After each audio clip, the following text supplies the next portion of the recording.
Hi guys! So, our searching behaviour is going quite well. The dog is using his nose. He understands that it's a search to find the scent.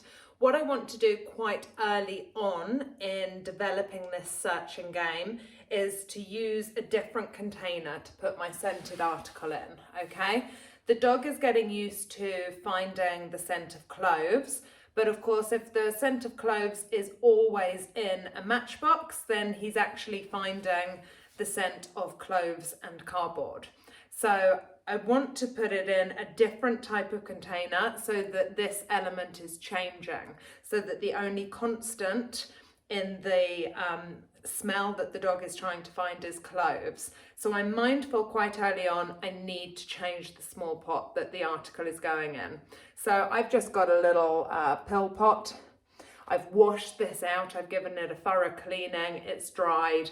I've then put a scented article inside the pot. Again, I'm mindful, I don't want to be using cotton pads all the time because then the dog is finding the scent of cloves and cotton pads and cardboard, okay? So I've changed the cotton pad to a sock. There's a scented piece of sock in here, and I've changed the vehicle to a plastic pot. So the only constant here is the cloves. It's really important that there isn't another scent that is paired with the cloves that the dog is reliably finding. I really want the dog to understand that this is about cloves.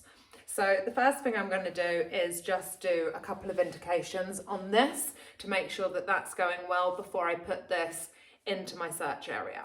So I'm going to grab some treats. Alfie Bear, yeah, come here then, sweetie. Yep. So because I'm doing something new, I'm going to go back to starting again, making it quite easy. The dog has been through this program of increasing the nose indication, sorry.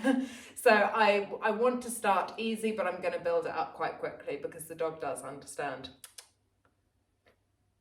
Yep, super, good boy. Go to the floor. Yep, good boy. Get it.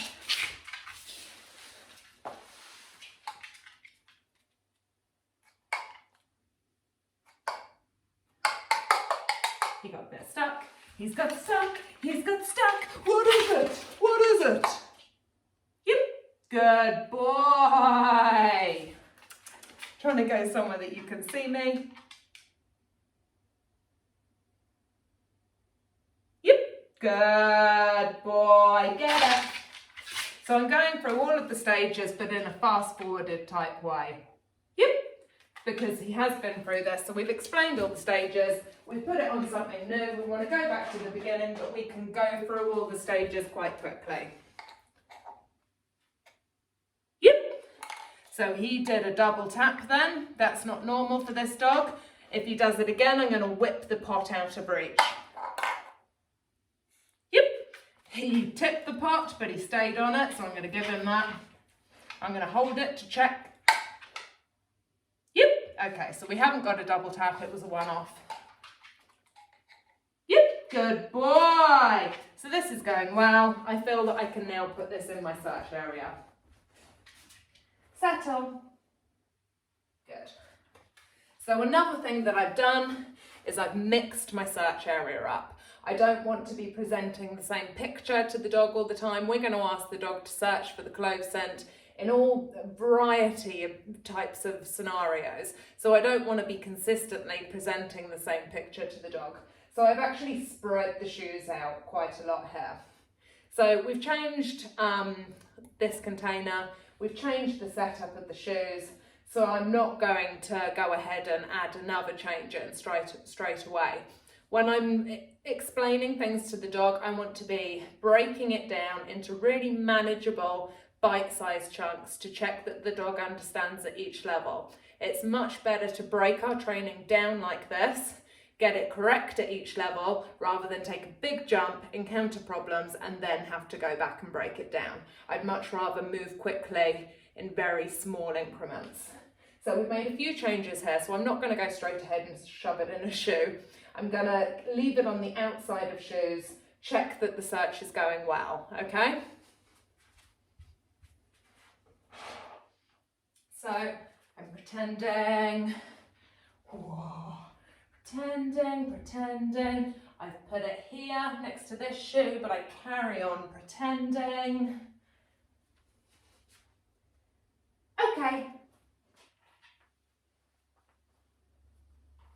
Yep, good. So this article, I found what article, I mean container.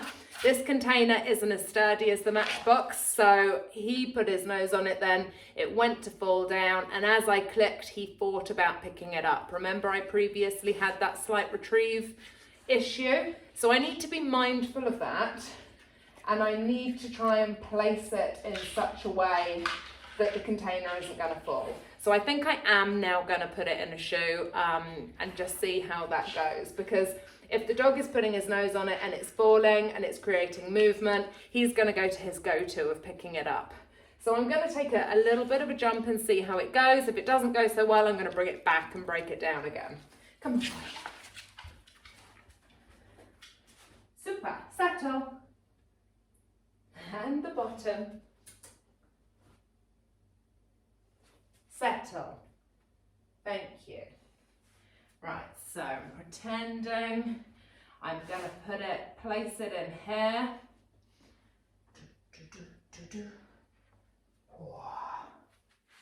Okay.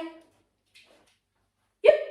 Super. So I'm still clicking quite quickly. This again was exposed, could fall over. I clicked way before he even thought about opening his mouth to retrieve it, okay? So I need to be mindful of these potential things that could go wrong and manage them to my advantage. Good boy. Come here, sweetie.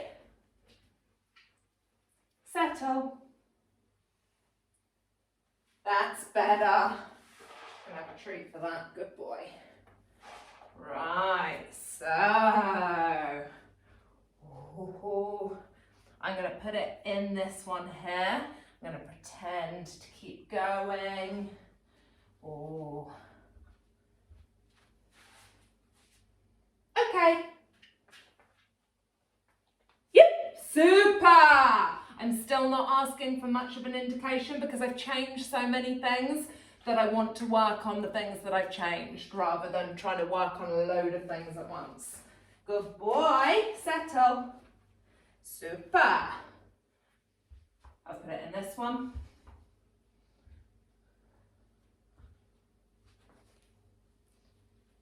Okay. I can hear the dog's nose going, this is good.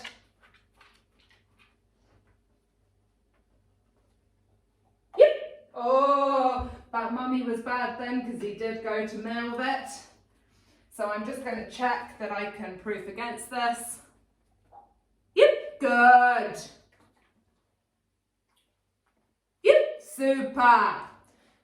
So I need to be mindful I do have a potential retrieve problem. And I've accidentally clicked as he's gone to do that behaviour. So I need to really be mindful not to do that and to set things up in such a way that that's less likely to happen. So I'm going to put it in this one. It's going to be harder for him to pick up, but it's also going to be harder for him to indicate. So let's see how he gets on with it. Okay.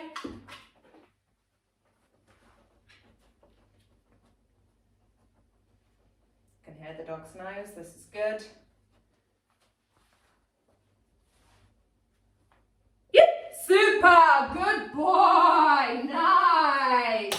That's it. So actually, see, okay, so I clicked him, I fed him, and then he still went to bloody pick the thing up. So this is going to be something that I'm going to have to give some thought to with this dog. I need to not click him for trying to bite it.